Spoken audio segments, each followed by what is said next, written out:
Assalamualaikum warahmatullahi wabarakatuh. Hai Sobat Muslim, jumpa kembali di channel Al-Ilmu. Kali ini, kita akan mendengarkan kajian tentang bagaimanakah sikap kita kepada pemerintah yang zalim, dari beberapa guru dan ustadz. Selamat menyaksikan, dan mari kita ambil ilmunya. Akil bin Yasar radhiyallahu anhu berkata, aku mendengar Rasulullah SAW bersabda, seorang hamba yang diserahkan Allah untuk memimpin rakyat, lalu ia mati pada hari kematiannya ketika ia menipu rakyatnya, atau pada saat itu dia menipu rakyatnya, Allah pasti akan mengharamkan baginya masuk ke dalam surga. Hadis ini riwayat Bukhari, Muslim.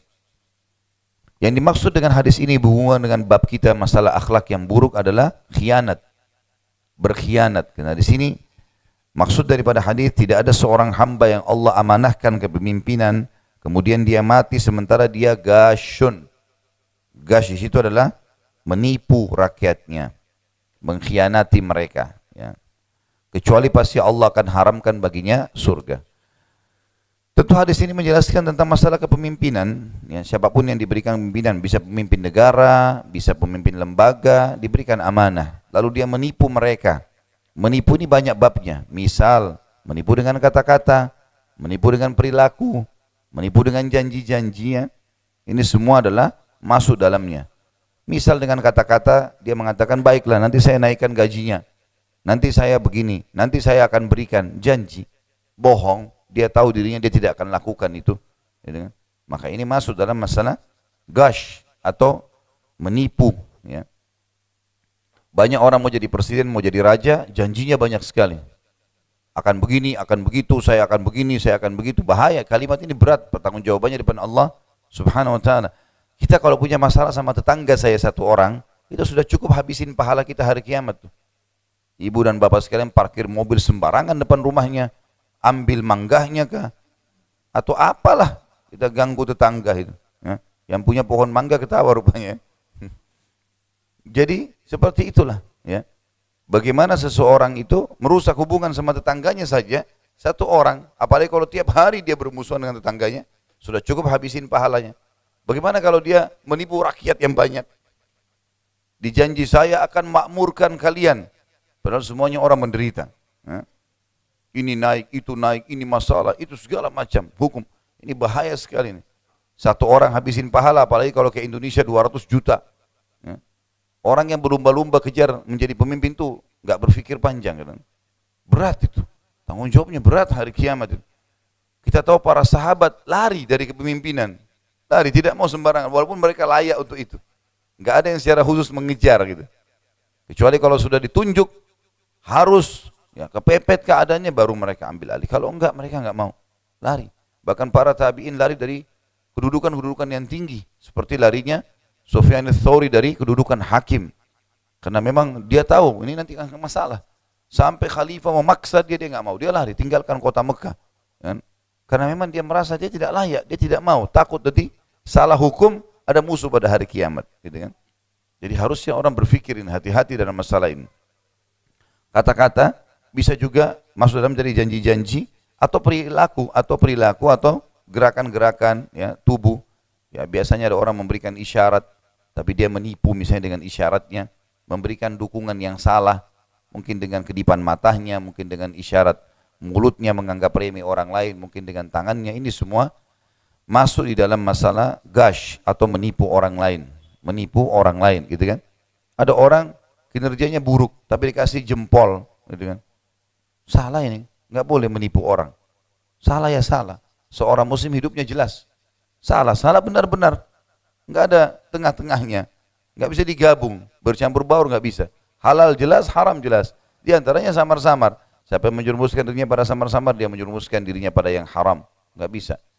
Seorang muslim jelas hidupnya. Mana baik, mana buruk. Baik sekalian, buruk sekalian. Tengah-tengahnya nggak ada nih. Gitu kan. Hadits ini ya juga memberikan pelajaran yang lain adalah diharamkannya surga. Yang dimaksud diharamkan surga di sini Bapak Ibu sekalian adalah diharamkan sampai dosanya bersih di neraka kalau dia orang muslim. Karena kita tahu tidak akan kekal di dalam neraka kecuali 3 golongan, kafir, musyrik dan munafik. Kalau orang ini muslim, dia menjadi pemimpin misalnya, kemudian dia menipu rakyatnya, janji-janji segala macam tapi dusta. Dia nggak jalankan sampai jabatannya habis misalnya. Maka ini berarti, dan dia tidak sempat minta maaf, tidak sempat mengembalikan hak-hak mereka, meninggal akan habis pahalanya, masuk ke neraka. Diambil oleh orang-orang yang sedang dia zalimi. Kalau dosanya sudah bersih di neraka, masuk ke surga tentunya. Jadi ini maksud dengan diharamkan untuknya surga, bukan terharamkan abadi, terharamkan sementara sampai dosanya bersih. Dan ini sudah umum pendapat ahli sunnah wal jamaah, para ulama menjelaskan tentang asi mu'min, orang-orang mukmin atau muslim yang berbuat dosa dan meninggal tidak sempat taubat, menjadi penyebab mereka masuk neraka. Ini hanya sebatas sampai bersih dosa-dosanya. Setelah dosanya bersih, maka dia akan masuk ke dalam surga, kecuali memang dia batalkan keislamannya. Murtad misalnya, musyrik, ya, menyembah-nyembah kuburan dan seterusnya yang pernah kita jelaskan masalah musyrik. Kemudian munafik, pura-pura Islam. Nah ini baru kekal. Memang ini akan mengekalkan mereka di api neraka, dan Allah akan bongkar semua itu tentunya pada hari kiamat. Tidak ada yang tersembunyi. Makanya sabda Nabi SAW yang berbunyi, tidak ada seseorang yang dalam hatinya ada sebesar biji sawi dari la ilaha illallah kecuali masuk ke dalam surga. Berarti memang keluar nanti dari neraka. Dalam hadis yang lain, hadis sahih juga riwayat Bukhari, kata Nabi SAW, sungguh Allah pasti akan mengeluarkan orang-orang yang dalam hatinya ada seperti biji sawi dari keimanan, sementara mereka sudah hangus seperti kayu yang rapuh dimakan oleh api. Jadi mereka akan dikeluarkan tentunya. Jadi di sini bukan pengharaman surga abadi, tetapi akan sebatas dibersihkan dosanya. Cuma memang berat, ya, berat. Allahu alam dia berapa ribu tahun disiksa di neraka. Apalagi tidak ada kematian. Kematian hanya satu kali. Orang yang bilang nggak apa-apa, saya masuk neraka, yang penting nanti juga saya masuk surga. Ini orang yang tidak belajar, tidak punya ilmu. Ya.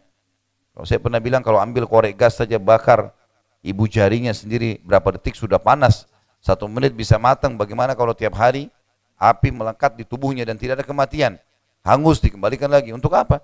Tidak ada gunanya. Sementara memang akhlak-akhlak yang buruk atau dosa-dosa ini Bapak Ibu sekalian tidak ada gunanya sama sekali. Allah benci, ancamannya berat, dibuat juga manusia benci. Saya sering ulangi istilah ini. Kalau misal ada orang yang durhaka sama orang tuanya, jahat sama tetangganya, lisannya tidak baik, suka ngambil hak orang lain, dan seterusnya, maka pasti Allah benci itu. Allah buat manusia benci, orang sekitarnya tidak suka berteman, dan ancamannya berat. Kenapa nggak jadi orang baik saja? Nah, orang baik bagus sekali. Orang yang bakti sama orang tua, orang yang suka bantu orang, ya, senyum, ramah, orang Allah suka, janji pahalanya besar karena punya akhlak yang baik, dan juga dia disukai oleh manusia. Aku menciptakan jin dan manusia kecuali untuk beribadah kepadaku. Itu tujuan mereka dicipta, beribadah.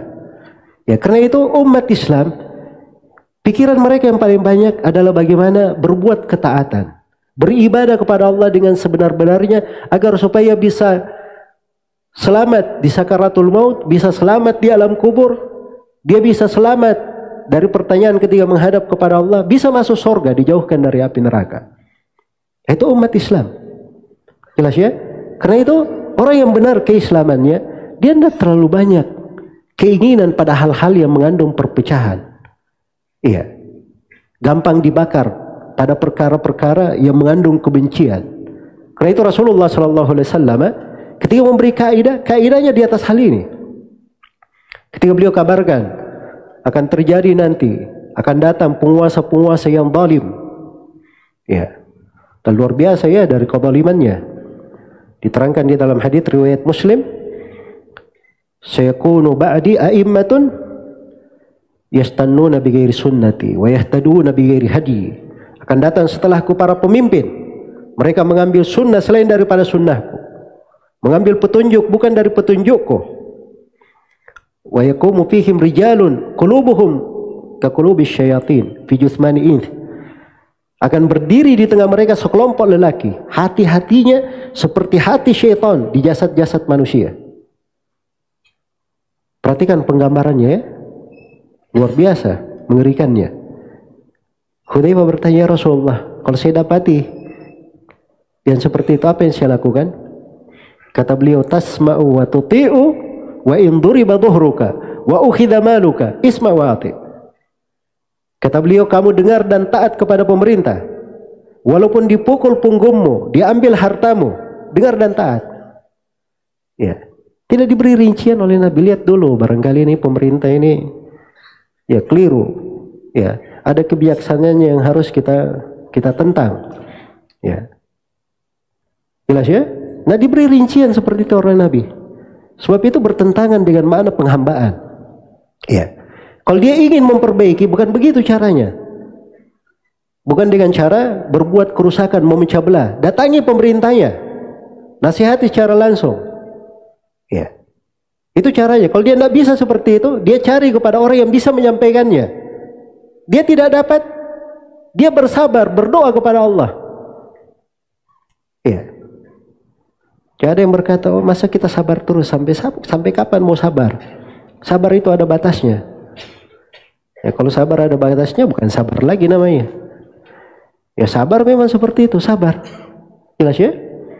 Karena itu Bani Israel itu bersama Nabi Musa alaihissalam, itu tidak ada ceritanya suatu hari mereka demo-demo terhadap kebijaksanaan Fir'aun. Pernah dapat di ayat begitu? Hah? Nggak ada, yang ada disuruh bersabar mereka. Bahkan ketika Fir'aun dan bala tentaranya dibinasakan, Allah hanya menyebut satu amalan Bani Israel. Coba perhatikan itu ayat di surah Al-A'raf.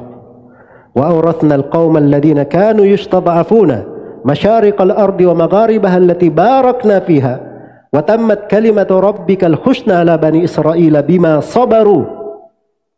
Dan kami wariskan bumi dari awal hingga akhirnya kepada kaum yang tadinya tertindas, yaitu Bani Israel. Dan telah sempurna kalimat Rabbmu yang maha tinggi, maha indah untuk Bani Israel. Disebabkan karena kesabaran mereka. Cuma sabarnya yang disebut. Cuma sabarnya yang disebutkan.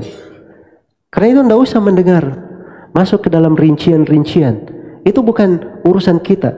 Ujian dan cobaan, adanya kezaliman, adanya penindasan, itu ujian dan cobaan. Ujian dan cobaan itu tidak dipadamkan dengan menyirami bensin, dengan melakukan aksi-aksi yang semisal dengannya. Ujian dan cobaan itu dihadapi dengan banyak beristighfar, bertobat kepada Allah Subhanahu wa taala, memperbaiki diri. Ya, memperbaiki keluarga, saling nasihat menasihati dengan masyarakat sekitar. Berdakwah di jalan Allah. Kalau itu terjadi akan baik dengan sendirinya negeri ini. Jelas ya? Nah, itu cara di dalam syariat. Maka ini kaidah-kaidah syariat semuanya mengarah kepada merekatkan hati.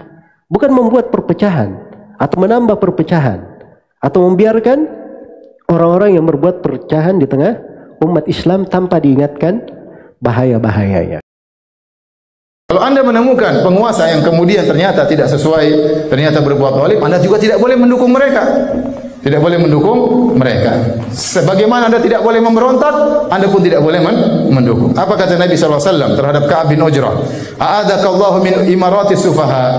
Aku berdoa kepada Allah agar Allah melindungi engkau dari pemerintahan orang-orang yang bodoh. Wa ma imaratus sufaha? Apa itu pemerintahan orang yang bodoh?